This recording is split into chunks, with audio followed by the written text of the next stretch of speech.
आठवीं कक्षा। Good morning प्यारे बच्चों। हम व्याकरण के पाठ 15 तक कार्य कर चुके हैं, तो मुझे आपसे उम्मीद भी है, आशा भी है, भरोसा भी है कि आपने काम कर लिया होगा। ठीक है, तो आप बेटा मैंने एक्सरसाइज भी आपको भेज दिया पाठ 15 तक। पाठ आपका 15 तक आपने काम पूरा कर लेना।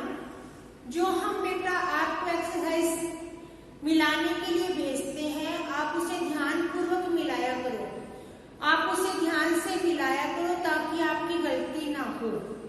कक्षा में तो हम ठीक करवा देते थे, चेक भी कर लेते थे। अब बेटा आपने एक एक शब्द ध्यान से मिलाना है, गलती नहीं करनी है। ठीक है, तो आज आपका पाठ 16 व्याकरण में पद एवं वाक्य विचार। सभी अपनी बुक खोल लो। लेसन नंबर 16 पद एवं वाक्य विचार। पाठ का नाम क्या है? पद एवं वाक्य विचार। Page number 139। पेज कौन सा है? 139। पद एवं वाक्य विचार। आप इसे आज मैं ये समझाने वाली हूँ, तो बेटा ध्यान से करना। आपकी बुक में ये आपका जो पद एवं वाक्य विचार वाला पाठ है, ये थोड़ा मुश्किल है। आपको मैं फिर भी बहुत समझाने का प्रयत्न करूंगी। आप वीडियो को ध्यान से सुनना, ठीक है? पद एवं वाक्य विचार। तो पद एवं वाक्य विचार का पाठ समझने से पहले हम व्याकरण के पाठ 2, 3 पर आ जाएंगे। वर्ण। सबसे पहले हम पढ़ते हैं वर्ण किसे कहते हैं। वर्ण भाषा की सबसे छोटी इकाई को वर्ण कहा जाता है। अब वर्णों से क्या बनते हैं? शब्द।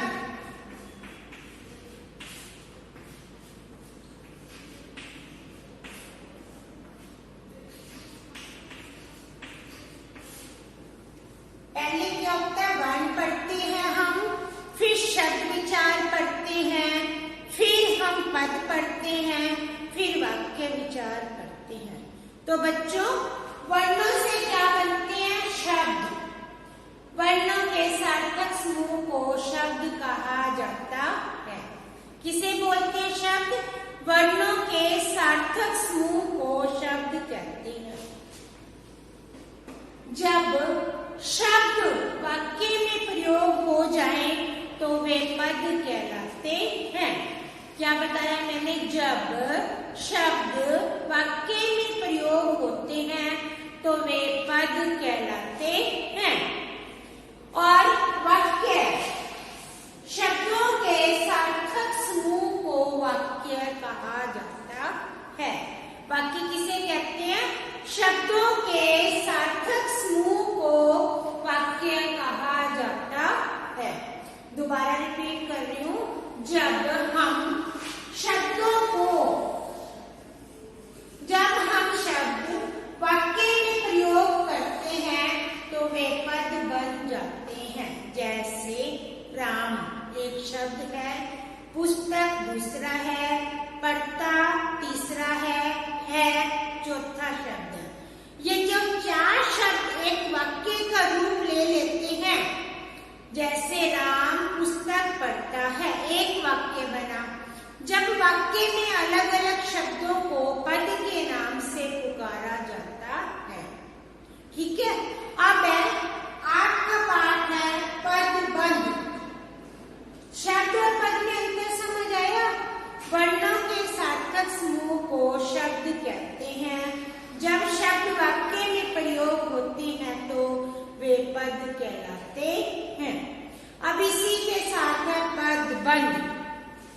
इसी के बाद आपकी पुस्तक में पद बंध दिया है। पद बंध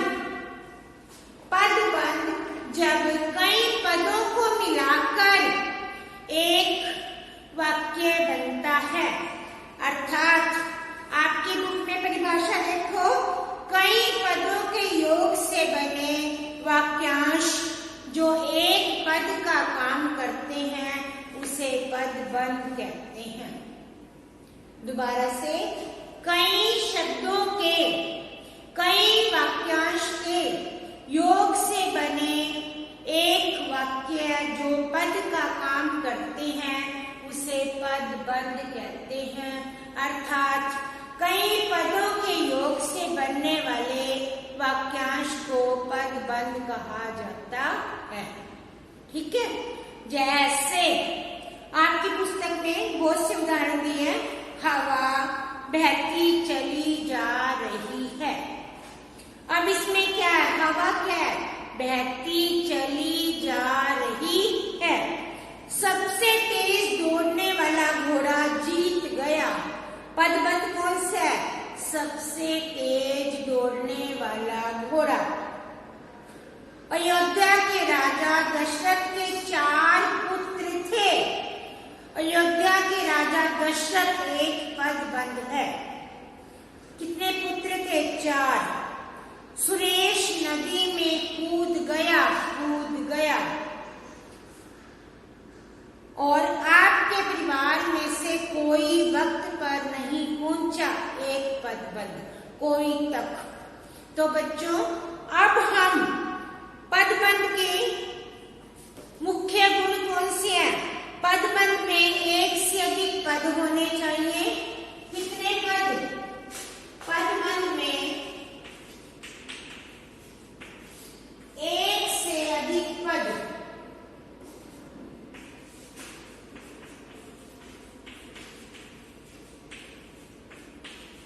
पदबंध में एक से अधिक पद होते हैं। दूसरा, ये पदबंध इस ढंग से संबंध होने चाहिए कि एक इकाई बन जाए।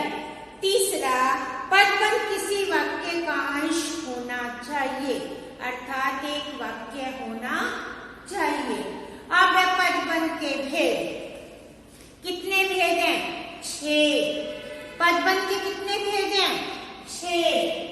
संज्ञा पदबंध, सर्वनाम पदबंध, विशेषण पदबंध, क्रिया पदबंध, क्रिया विशेषण पदबंध, अव्यय पदबंध।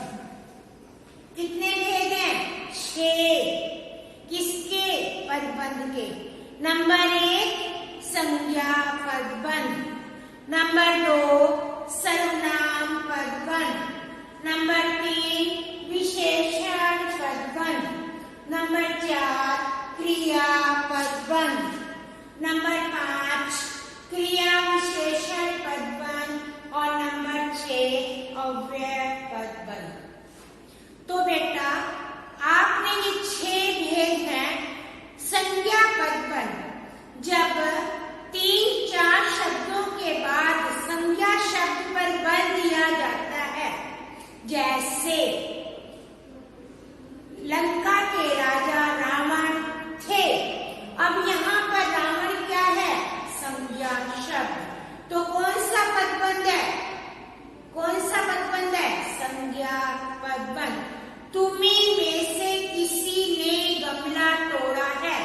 किसी ने कौन सा शब्द है? सर्वनाम। तो ये सर्वनाम पदबंध। विशेषण, मोटा हाथी घूमने जा रहा है। हाथी कैसा है? मोटा।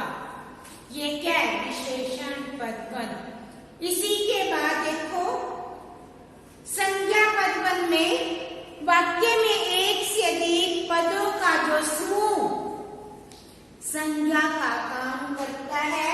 जब संज्ञा का काम करता है तो संज्ञा पदबंध, जब सर्वनाम शब्दों का काम करता है तो सर्वनाम पदबंध, जब विशेषण शब्दों का काम करता है तो विशेषण पदबंध, जब क्रिया पर बल दिया जाता है तो क्रिया पदबंध, जब पद समूह मिलकर क्रिया विशेषण का काम करता है तो क्रिया विशेषण पदबंध, जब वाक्य का समूह अव्यय शब्दों का पर काम करता है तो अव्यय पदबंध।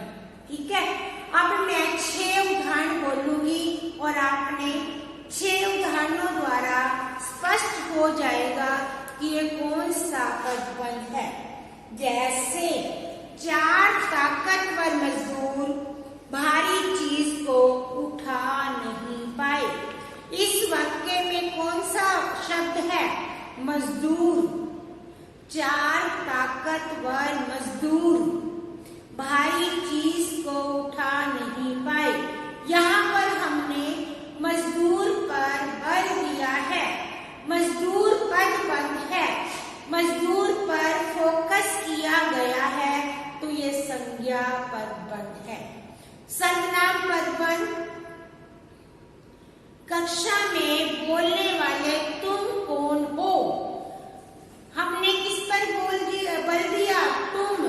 पूरा पदबंध तुम पर फोकस कर रहा है।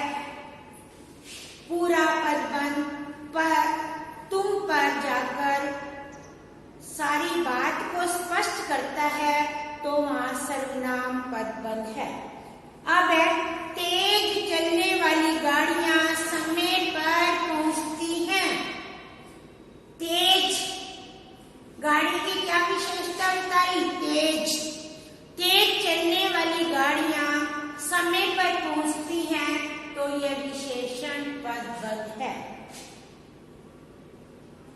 फुर्तीला आदमी भागने लगा। आदमी की क्या विशेषता है? फुर्तीला, विशेषण पदबंध। कक्षा में आज्ञाकारी बच्चे सम्मान पाते हैं। आज्ञाकारी विशेषता, विशेषण पदबंध। तो क्रिया पदबंध। कुछ रात मैंने पक्षियों को उड़ते देखा। कौन सा? उड़ते देखा। किसको? पक्षियों को। क्रिया पदबंध। क्रिया विशेषण पदबंध में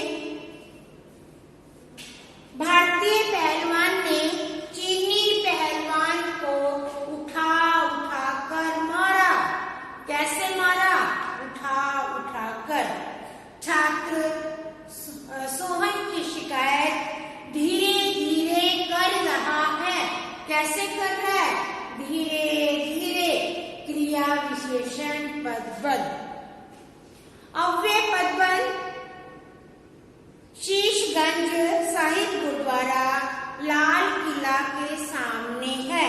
के सामने परीक्षा में अधिक अंक प्राप्त करने के कारण मुझे प्रथम पुरस्कार मिला। अव्यय पदबंध। इस प्रकार प्यारे बच्चों, हम जब किसी अब आपको इसमें बेटा आपको सबसे ज्यादा ध्यान दो, आपने पदबंध में क्या ध्यान रखना है? हमें संज्ञा के बारे में पता होना चाहिए कि संज्ञा शब्द कौन से होते हैं। सर्वनाम के बारे में पता होना चाहिए कि सर्वनाम शब्द कौन से होते हैं। विशेषण के बारे में पता होना चाहिए कि विशेषण कौन से शब्द होते हैं। क्रिया के बारे में, क्रिया विशेषण के बारे में, अव्यय शब्दों के बारे में। जो बेटा आप अब तक पहले बहुत सारे पाठ पढ़ चुके हो, ये 6 पाठ तो आपने 6th में भी पढ़े थे, 7th में भी पढ़े थे, शायद 5th में भी पढ़े होंगे। तो आपको संज्ञा की पहचान भी है, सर्वनाम की पहचान भी है, विशेषण की पहचान भी है, क्रिया विशेषण की, क्रिया की, अविकारी शब्दों की पहचान भी है। इससे पहला पाठ आपका अविकारी शब्द ही था। तो जब आपको शब्दों की पहचान हो जाएगी तो पदों के बारे में आप आराम से अंदाजा लगा सकती हैं कि ये कौन सा पदबंध है। तो प्यारे बच्चों, आज हमने इस पाठ में, पाठ 16 में केवल हमने पद किसे कहते हैं, शब्द किसे कहा जाता है, पदबंध किसे कहा जाता है, पदबंध के कितने भेद हैं और उनकी पहचान हम कैसे करेंगे, हमने केवल पाठ 16 का इतना भाग हम इस कक्षा में करेंगे। तो बेटा, जहाँ तक मैंने आज करवाया आप इसे एक बार दोबारा खुद पढ़ेंगे और पेज नंबर 39 पेज नंबर 40। बस मैंने 2 पेज करवाई हैं।